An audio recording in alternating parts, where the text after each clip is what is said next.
everybody, and welcome to another one of Mike Fenner's Close Personal Protection Academy. The most common weapon, really, for years and years, isn't the gun, and it's not a rocket launcher or anything like that, it's the knife. Now, basically, if you've got a gun, it runs out of bullets, and unless you've got an armament below, your gun's going to be nothing but a paperweight once you run out. But your knife can be sharpened, it can be used time and time again. You've only got to look at the knives you've got in the drawer, you use them all the time. So basically, there are a couple of different types. I'll show you. This is the one we use, or these two here we use for practice. So that if I poke Dave, it's not going to hurt him. But basically there's a training system for that. But basically the next one, what I do is I speak to ladies, and they should actually be going to places like Coles or Woolworths and get a set of these. These are the Wilshire Stay Sharp knives. And obviously they're serrated, so you cut your meat and whatever. They've also got a little bit of a groove under there, so when you cut, you are not actually slipping off and cutting your fingers. Then we come to what Dave and I have got. It's under here. We just pull them out, Dave, and it's easy, and that's how they are. If you have a look at Dave and mine, you're going to see that they're very, very dangerous. These are tactical knives.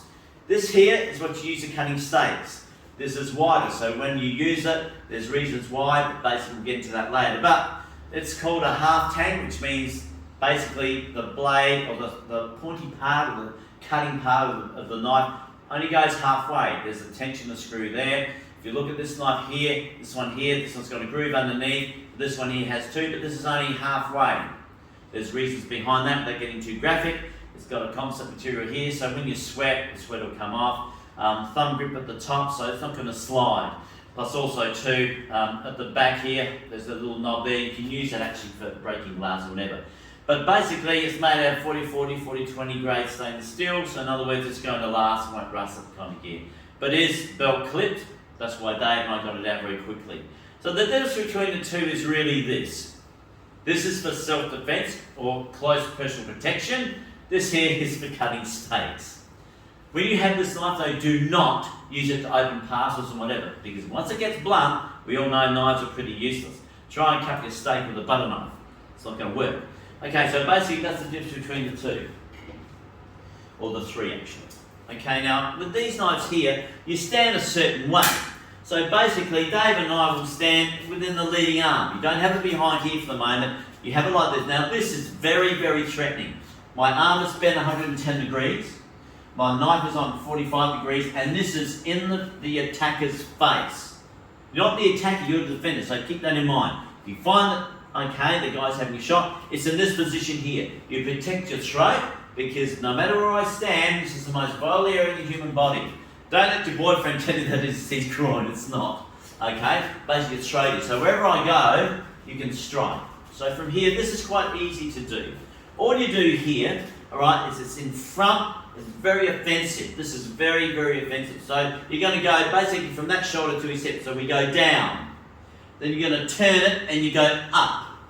You're going to go across and you're going to go down. Then you go up. Then you go middle, middle. Now this is the middle, not the chest, it's middle. Then you're going to go down and up. So all together, I'll show you here. It's 1, 2, 3, 4, 5, 6, 7, 8, and it's done. 1, 2, 3, 4, 5, 6, 7, 8.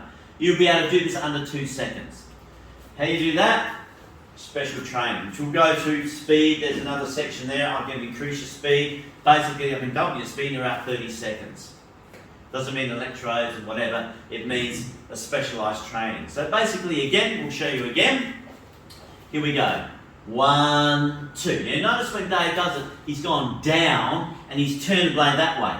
Don't start doing this, because all you do is scratch. You want to cut up. So 1, 2. Then you go across and it's 3, 4, 5, 6, 7, 8. Now you're really good with the right hand. So what happens if that right hand's, okay, you've fallen, it's injured. So then all of a sudden you've got to use your left hand. You go, hang on a minute. You've got to wait till I'm fixed up before you attack me. It doesn't work that way. So basically, if you're good with the right hand, do it once, but do it twice with your left hand. It's 1, and then 1, so basically 1, 2, 3, 4, 5, 6, 7, 8. You do it twice with your left. Then all of a sudden, your left hand's as good as your right. So you learn this in the first session, but it takes 3 minutes to learn. I taught a gentleman, he was 76 years old. It took him 3 minutes to learn this because he was attacked on his moped. He said these guys are getting into him, and all he did was he turned around when they had another shot and stood like that. And they had to move. It's simple. This is very effective. It's short, sharp and quick. Again, here concealment, that little bit of metal goes across, it flicks down. I can then put it into my pocket to here. Now I know, okay, you're talking about a concealed weapon and all sort of gear. It's entirely up to you, okay? But as you can see, it's like this. Now, how you hold yourself to, if you go out in public and you start acting like a fool and whatever, and you're drunk or whatever, police will obviously be drawn to your attention and them to yours. Basically, they're going to see you and it's going to be not very nice. And if they do a body search, whatever, it depends on how you hold yourself when you go out. Dave and I, sometimes we go out with the shirts on, but most of the time we go out normal clothes. It's no problems at all. And I've been to a lot of places and there's not a problem. If you realise you're going to a nightclub though, I suggest you leave this, okay, aside, back at home or in the car or whatever. Alright? But basically that's it. The knives and that, you can get them. They're available for purchase through us. I suggest you do get them through someone like ourselves because they're professional tactical knives. Not cheap ones and whatever that you can buy, and these are around about the $230, but at the end of the day they're going to do the job. In other words, you don't want to buy a knife that looks good and looks fancy and it's shiny. Just don't, because at the end of the day if it's shiny it's going to slide in your hand. And basically the thing is 89% of the people that are in knife fights, they end up knifing themselves, not cutting themselves, but because they've got the wrong knife and it's nice and shiny, it looks good, and they slide and cut fingers.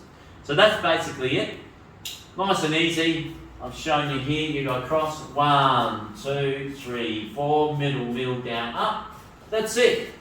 Okay, thanks very much for clicking on again. I hope that we see you again. Well, I know we will, because we deal in what actually has to happen. So thanks very much. Hit that subscribe button, punch it out, get in contact with us, and by all means, as we always say, keep your hands up.